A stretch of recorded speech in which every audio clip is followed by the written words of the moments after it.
Greetings and welcome to another edition of the Pedalshift Project. The Pedalshift Project is a series of conversations, thoughts, and experiments around the bike touring lifestyle. From tips and tricks to ideas on how to ride your ride, let's shrink the world by bike.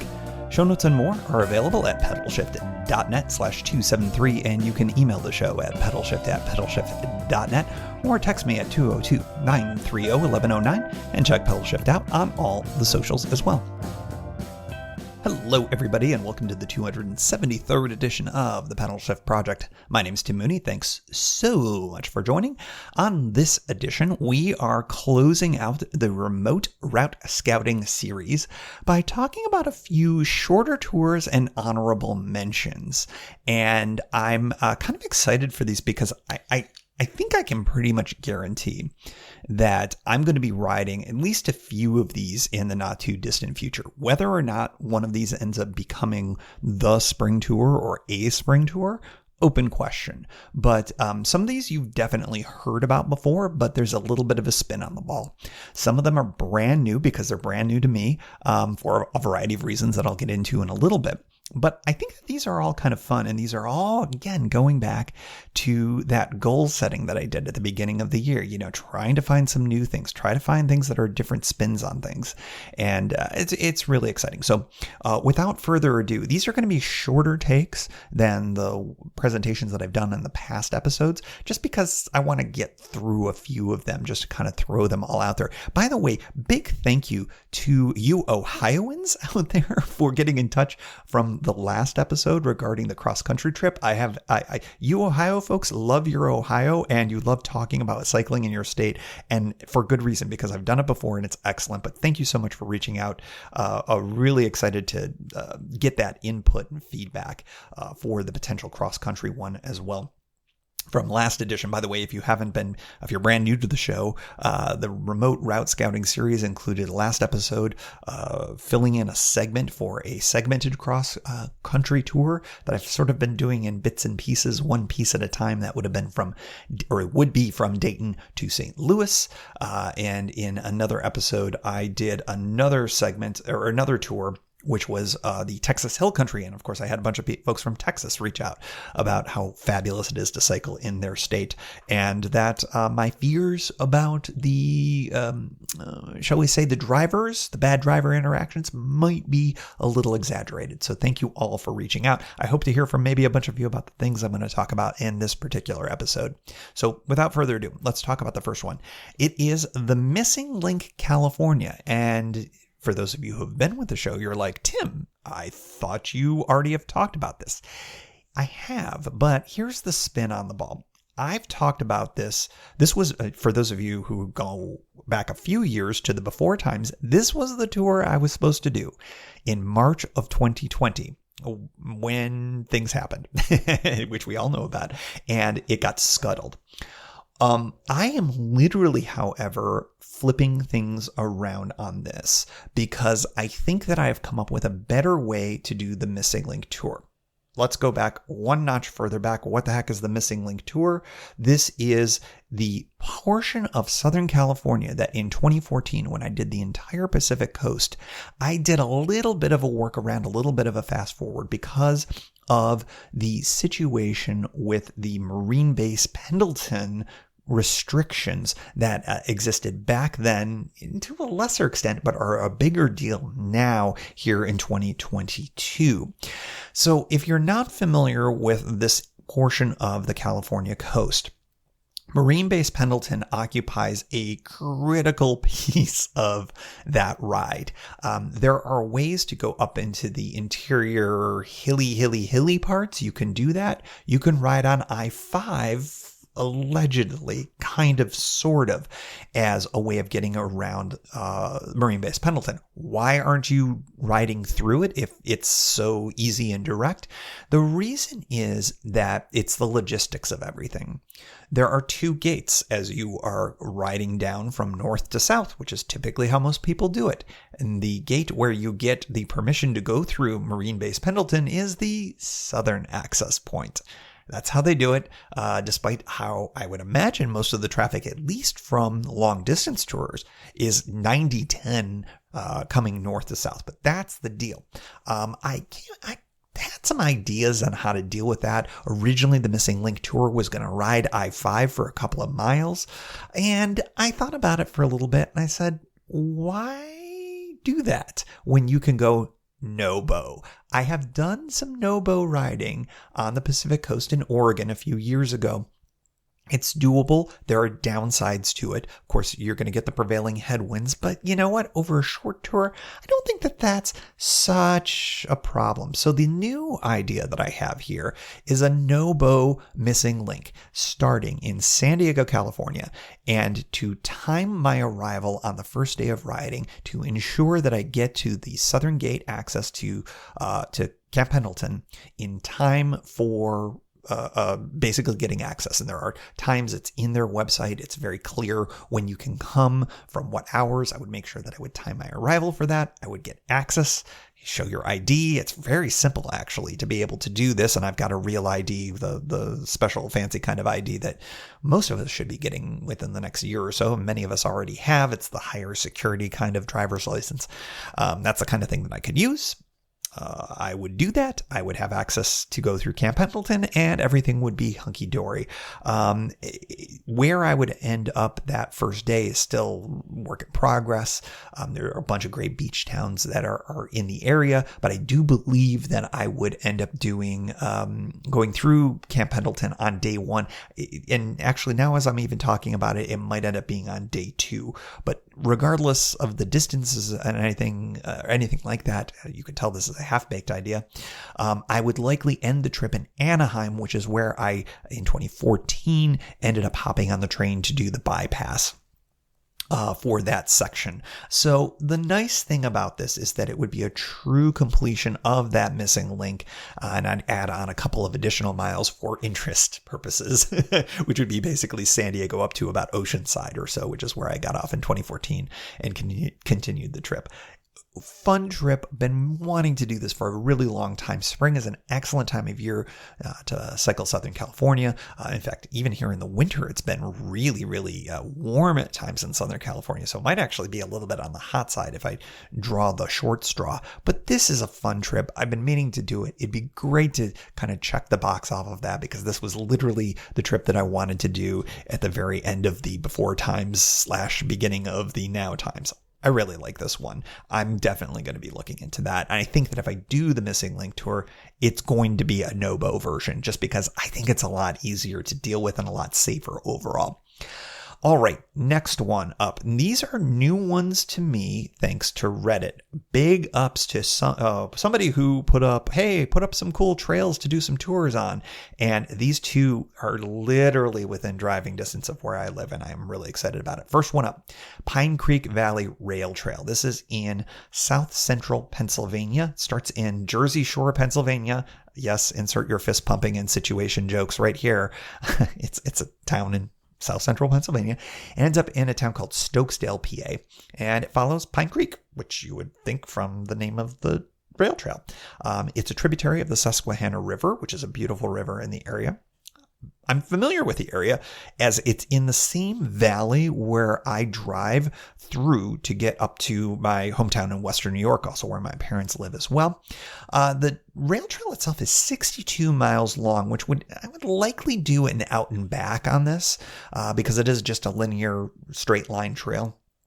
I figure I would do it in either 2 or 3 days. 3 days would be a little bit more chill, well, substantially more chill. We would end up doing 40 miles a day as opposed to 62, but 62 is totally fine. It would just depend on the nature of the camping at the other end of the trail, so I would take a look at that a little bit more. Speaking of camping, there are great camping options on there, just not as many towns. It's pretty remote. If memory serves, it's in such a really hilly, high steeped valley that I would think that maybe cell phone reception would be tricky in parts. I think there would also be some easy stealth options as well, just based on the fact that it's a really remote trail. Depending, though, on how and where it rolls, I don't know about flat spots. I might have to bring the hammock. That might be another opportunity. I think this would be a fun one in the sense that there's a lot of mystery to it. Great reviews, looks really good. I would probably want to do this later in the spring because that part of the state it would probably be better weather, a little bit at elevation. have some pretty cold nights in the early part of the spring. So I think I'd look at it later in the year.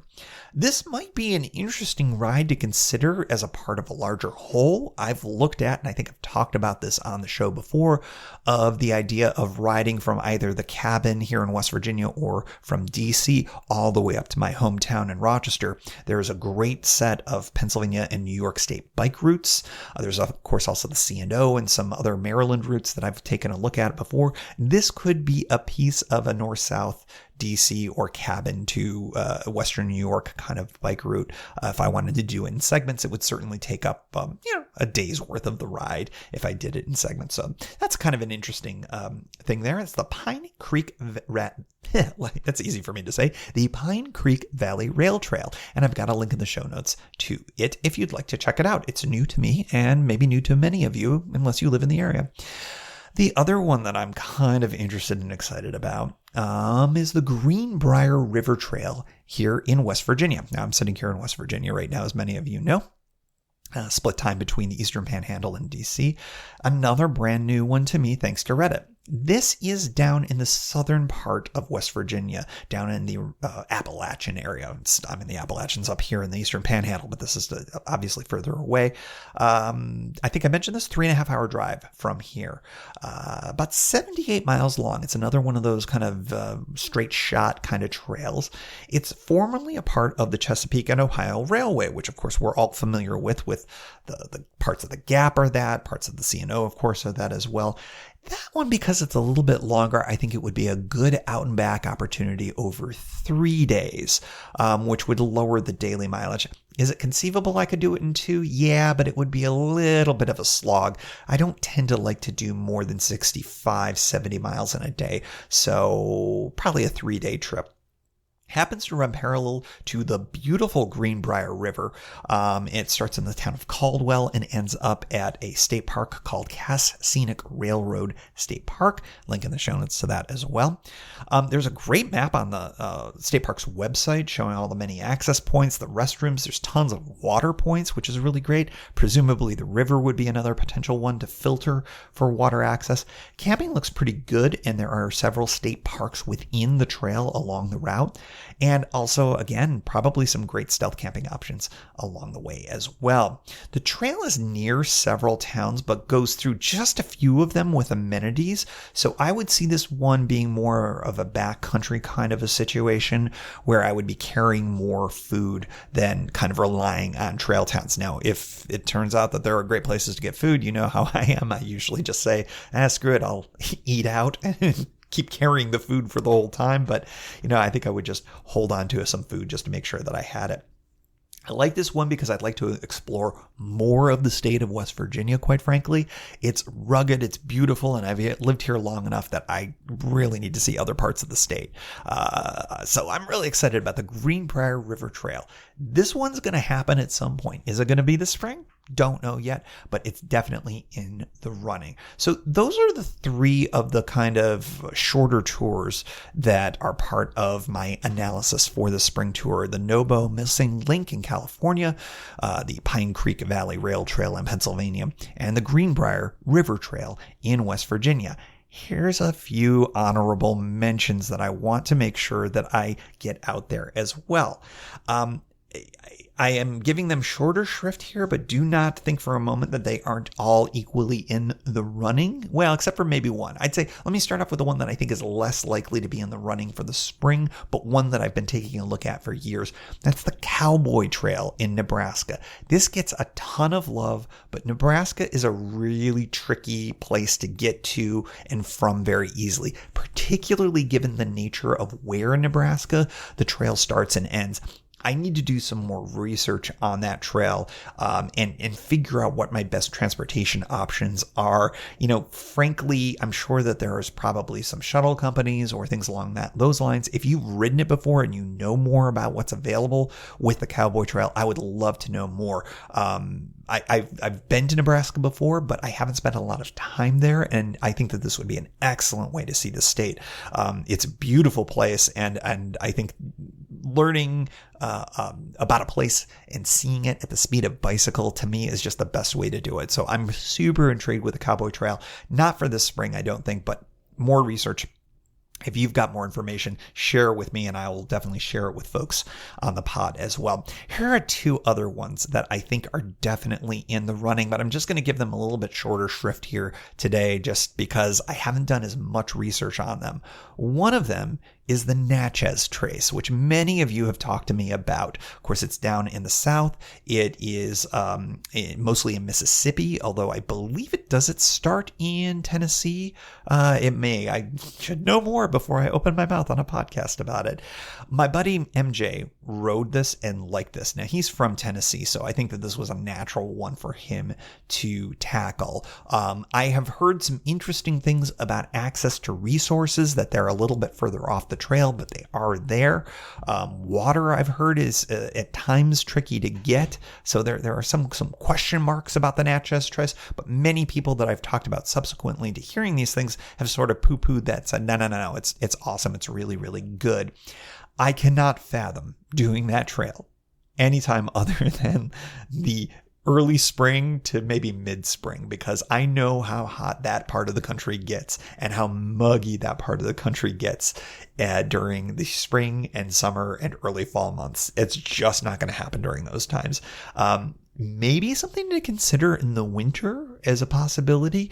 It is far enough north that I don't think it's going to be kind of warm at certain parts of the winter, but it's definitely something that I would look at. If this is the one that I end up choosing, it would have to be one that I would do early in the spring. And frankly, at this point, the timing of my spring tour is still up in the air a little bit. So that's why I'm relegating Natchez Trace to the honorable mentions here. It may get knocked off the list because it doesn't work from a timing perspective, but it's one that I've been intending to do for a while, and I just need to make it make sense for my schedule. So a good one. Is it a shorter one though? The kind of the theme of this show is the shorter ones. The honorable mentions are actually ones that I'm thinking about, but are actually longer tours. The Natchez Trace would probably be at least a week if memory serves. Oh, by the way, what also would be a week or so? It would depend on how far I would go, but the Empire State Trail. Of course, I know a lot of you have been paying attention to what New York State has been doing with its bicycle routes. And, it has had excellent routes for a long time, more time than I've actually been bike touring, quite frankly. The Erie Canal, of course, is part of it, but the larger Empire State Trail network is really intriguing to me. I am looking at the possibility of starting in Manhattan. And I've talked about doing the circumnavigation of Manhattan for a long time, but I think I would set that aside for this one. The idea of going up from Manhattan up to Albany would be really intriguing to me, or perhaps all the way up to Montreal if things are open for that border, et cetera, et cetera. Those are bigger questions and above my pay grade at this point. If you've been reading the news out of Canada these days, there are some things along the borders, not that particular border crossing, but others. We'll just leave that one aside. But in any event, that is kind of interesting. I've got friends in Montreal that I could certainly go up and visit. So a longer trip from New York to Montreal is certainly interesting. You've also got the concept of a shorter tour from New York up to Albany, which would click into my Erie Canal ride that I've done in the past, which would be a larger completion or the continuation of a completion of the entire Empire Trail system. So I could look at it in a smaller chunk and do other segments later, like I've talked about for other tours, or I could do a larger tour. The Empire State Trail is on my list of things that I'm going to do. Is it going to be something that I do this spring? Open question. It's certainly in the running. It could be a shorter trip or it could be a longer trip, but it's definitely mentioned in the honorable mentions section here. Like I said, one of those could actually end up being the choice here. Maybe not the Cowboy Trail, but the other ones definitely are a possibility. But does timing fit into all of that? That's the larger question. So at the end of the day, I have through this entire project, which I've been really happy to share with all of you. And I'm glad I've gotten great feedback, as I've mentioned before. We've got Texas, which is very, very intriguing to me, but only in the spring. We've got, of course, the cross-country segment from Ohio to St. Louis, another one I'm super interested, very much in the running. I've got now, of course, that I'm adding on here some shorter potential tours: the northbound Missing Link in California, the Piney Creek Valley Trail in Pennsylvania, the Greenbrier River Trail in West Virginia, the Empire State Trail in New York, the Natchez Trace in Mississippi, mostly Mississippi, and to a lesser extent, the Cowboy Trail, which is on my list. So exciting how much cool riding there is. And did you hear me say the words C&O, Gap, Oregon at all? My tried and trues? No, not a single one of those ended up on this list. So I will be ending up probably doing the C&O and probably ending up in Oregon and probably ending up in a lot of my usual places. But my goal at the beginning of the year was to try to at least explore some new ones to me. And many of these are brand new to me. And I'm really excited to tackle at least one of these for this coming spring tour. Now, you're going to be hearing a lot more about the spring tour later on, but just as a bit of a reminder about what is going to be coming up on the Pedalshift project. So here we are. This is the end of February, or we're getting close to the end of February. Next week, I'm going to be doing the preview of the already announced Tampa to Disney World 2022 trip. And let me tell you, I cannot tell you how excited I am to share some of the elements of this tour. It used to be that my Florida tours, my winter tours, they were kind of the same. I've done them in both directions. I've done the coast to coast thing. But this one has got a really interesting spin to it, which is why I'm saying it's Tampa to Disney World, because there is a very major component about this trip that I just recently discovered thanks to a listener who pointed me to a brand new YouTube video, which got me into a rabbit hole of all rabbit holes, maybe a mouse hole, we should call it, about cycling in and around Disney World. That's going to all come at you in next week's episode. After that, we've got the best of at the beginning of March. That is the continuation of the DC to Cincinnati best of, where it's the ride on the Ohio to Erie Trail, the northern portion of it. And then the rest of March, it's going to be all about the winter tour, Tampa to Orlando 2022, including some takeaways, including some really fun things that I'm really excited to share with all of you. And then frankly, after that, it's another best of, which completes the DC to Cincinnati tour. And then we're going to jump right into the spring tour preview in mid-April at that point. You're going to get the preview. I'm not even sure what it is at this point, but that'll be coming at you. And then the spring tour will lay out from there. So we've got some really fun, exciting things coming at you on the Pedalshift project over the next several months and more. Thank you so much for listening, and I look forward to hanging out with all of you on the bike very soon. And as always, we like to close out the show with a special shout out to the Pedalshift Society. Because of support from listeners like you, Pedalshift is a weekly bicycle touring podcast with a global community, expanding into live shows and covering new tours like this fall's upcoming bike tour. If you like what you hear, you can support the show for $5, $2, or even $1 a month. And there's one shot and annual options if you're not into the small monthly thing. Check it all out at pedalshift.net/society. On to the society. Kimberly Wilson, Caleb Jenkinson, Cameron Lean, Andrew McGregor, Michael Hart, Keith Nagel, Brock Dittus, Thomas Skadow, Marco Lowe, Terrence Manson, Harry Telgadas, Chris Barron, Mark Van Rank, Brad Hipwell, Mr. T, Nathan Poulton, Stephen Dickerson, Vince LaGreco, Cody Florchinger, Tom Beninati, Greg Braithwaite, Sandy Pizzio, Jeff Muster, Seth Pollock, Joseph Quinn, Drew Porter, Byron Patterson, Joachim Robber, Ray Jackson, Jeff Fry, Kenny Mikey, Lisa Hart, John Denkler, Steve Henkel, Miguel Quinones, Alejandro Aviles Reyes, Keith Spangler, Greg Towner, Jody Zeranin, Lucas Barwick, Michael Baker, Brian Bechtal, Reinhard Bigel, Greg Middlemiss, Connie Moore, William Gothman, Brian Benton, Joan Churchill, Mike Bender, Rick Weinberg, Billy Crafton, Gary Matushak, Greg Latoile Lopez, James Sloan,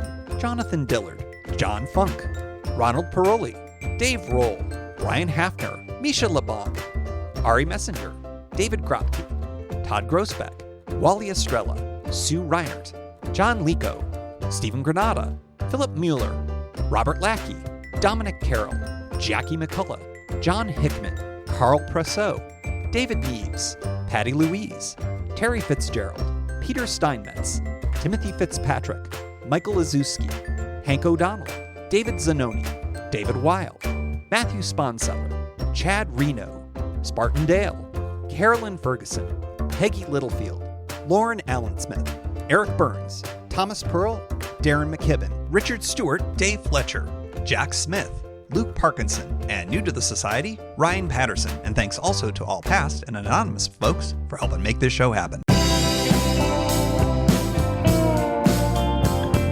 Thank you for joining. You can find Pedalshift at pedalshift.net for more great bicycle touring content.